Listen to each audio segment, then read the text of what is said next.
Yeah, I want to give you just a short overview over this nice Tegra platform I'm working on in the last weeks, and yeah, some thoughts about graphics drivers in the embedded space in general. Yeah, I sadly have nothing to show for you. I've tried to have a small demonstration for today, but in the end it didn't quite work out. There was too much other things going on, so yeah. Okay. So just a quick hardware overview of what we are talking about. This is the Tegra 2. It's really nice embedded hardware. A dual core 1.2 gigahertz ARM Cortex A9 processors, which are pretty fast for at GeForce ultra low power, which is just named GeForce. It has not much to do with the GeForce you will find in desktop graphics. So yeah, the big pain points are listed here. It has no unified shader architecture, so it's really a bit backwards. You have all fragment and vertex shaders separate in there to play some tricks like faking full precision in the fragment shader with just doing 24-bit of precision. Yeah. And another big pain point is it has no virtual memory for the GPU.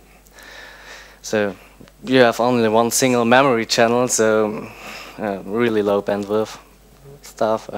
Yeah, and pretty sophisticated memory controller, which is able to pretty smartly share bandwidth between all those units that are on the system.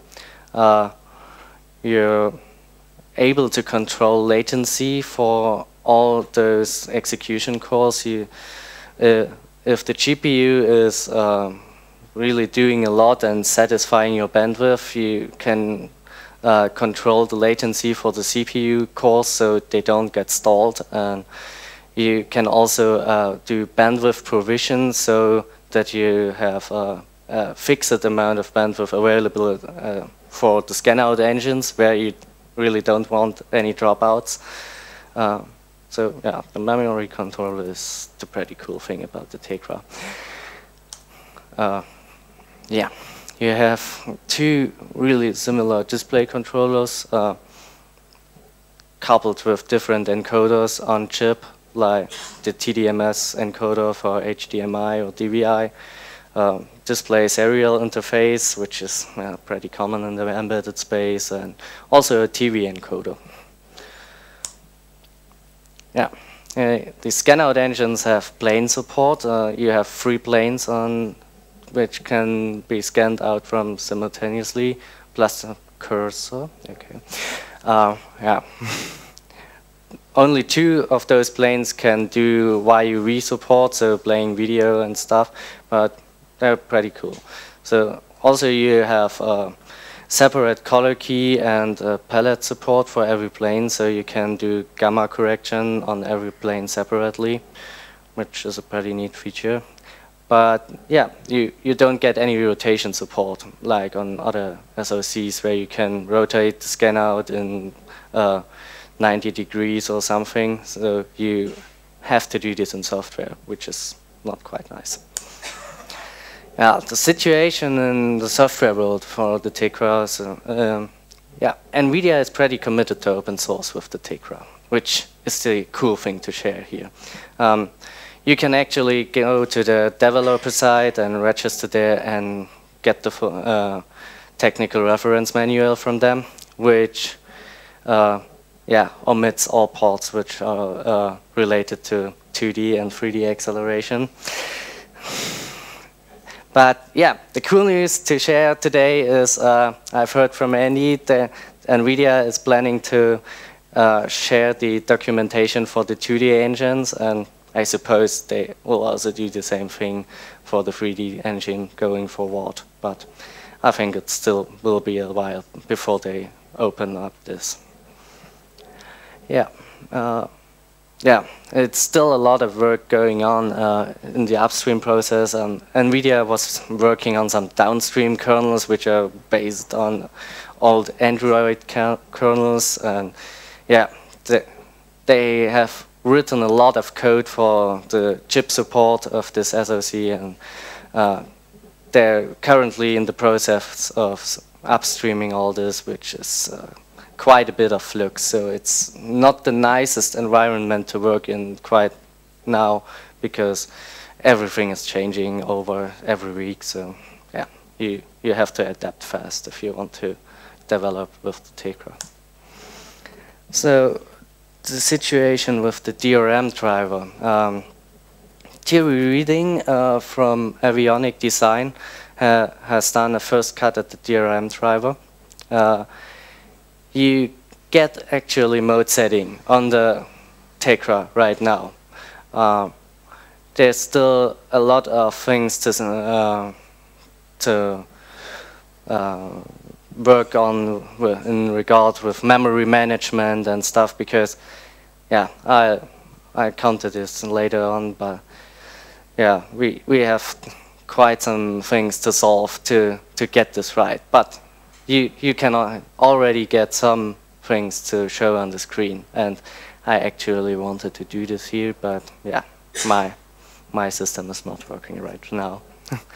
And already someone now hanging around with the Nouveau community has started to reverse engineer the 3D engines. So you can get the first cuts of documentation for the 3D engine on GitHub. Yeah, problems with this SoC are pretty much no memory virtualization for the graphics cores. That's a huge security problem. The graphics cores can directly go to the memory controller and operate directly on physical addresses, so no memory protection at all. You can pretty much read out everything which is in the memory with the GPU. So this is actually solved with the Tegra 3, so where they put an I/O MMU in between the GPU and the memory parts. So yeah, they have realized this is pretty bad, but yeah, still all those Tegra 2 systems out there have a huge problem in this regard. Also, all buffers that you want to use on the GPU have to be a continuous DMA-able memory. So you have to allocate them through the DMA APIs, which are not pretty well suited for all those long-lived buffers you have in the graphics space. You really want to keep around your textures as long as you can and not reallocate them somewhere or something.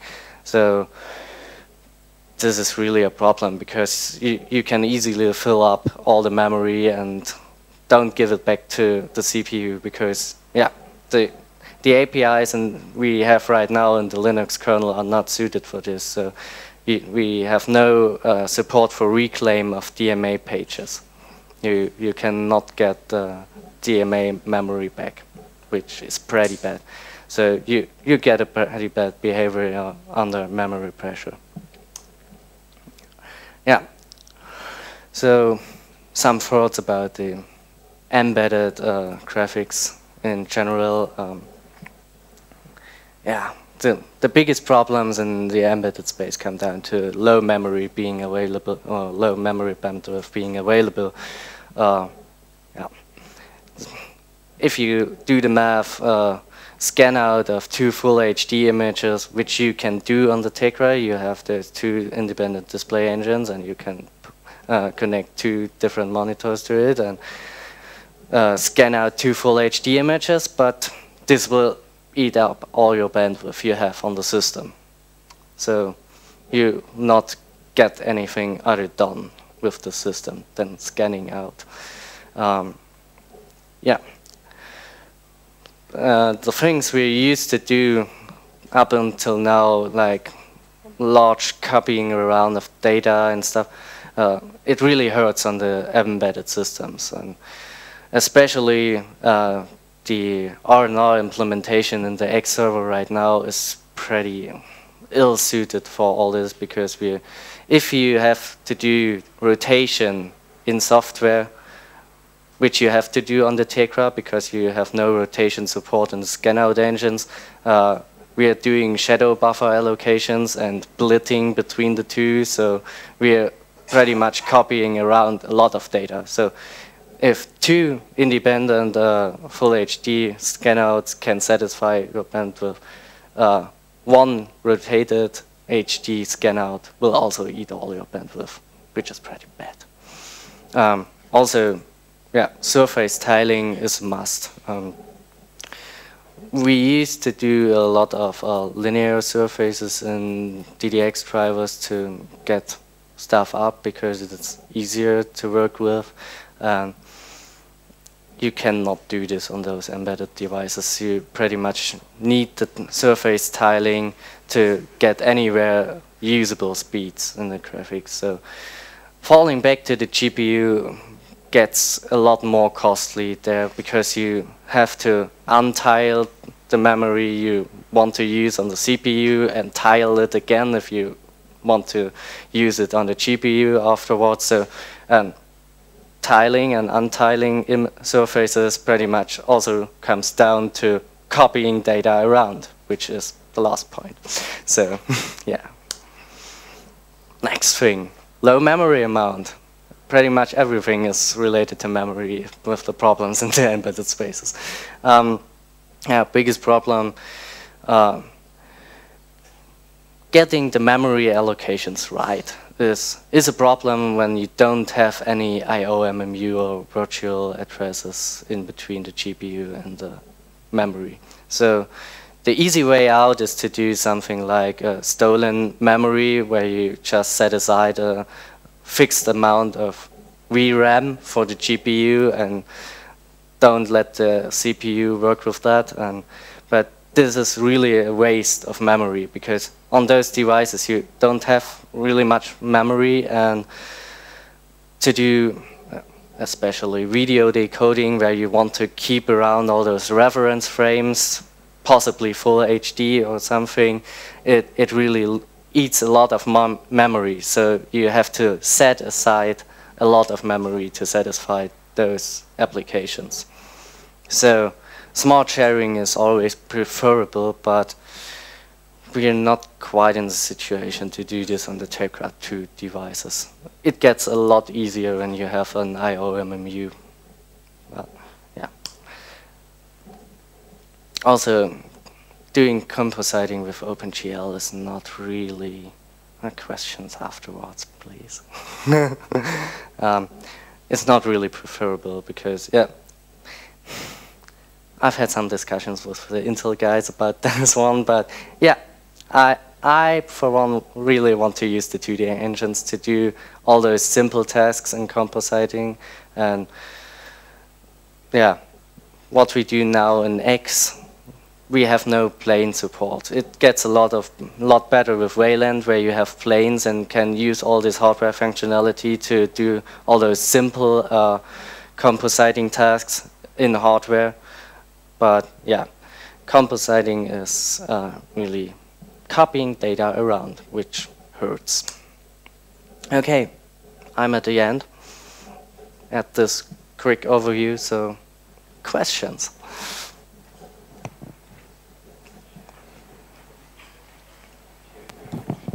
So you're referring to all the DMA issues and finally contiguous memory. While I don't fully grasp the problem that, I mean the split of the two problems you were referring to there, isn't that what CMA is all about? Yeah, but you're still not able to reclaim memory with CMA.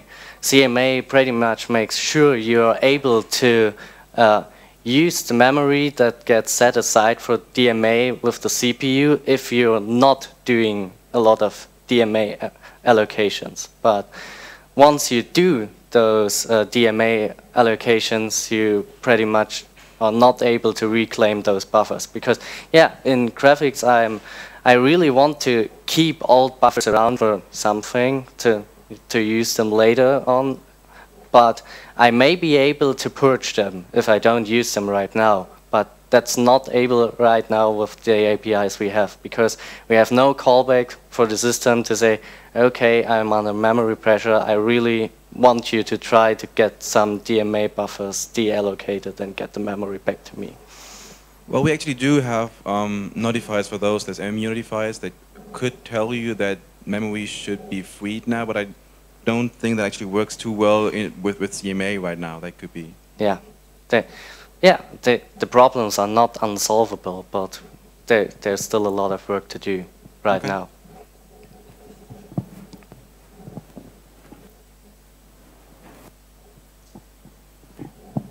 Just a short comment about rotation. So our experience from N9 was that we don't want to use hardware rotation at all. And the simple reason is that we want to also have rotation animations, and you can't do that if you do X-random rotation.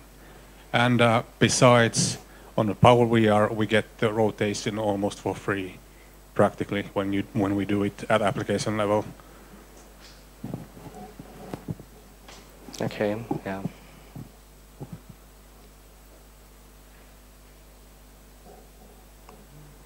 Any other comments?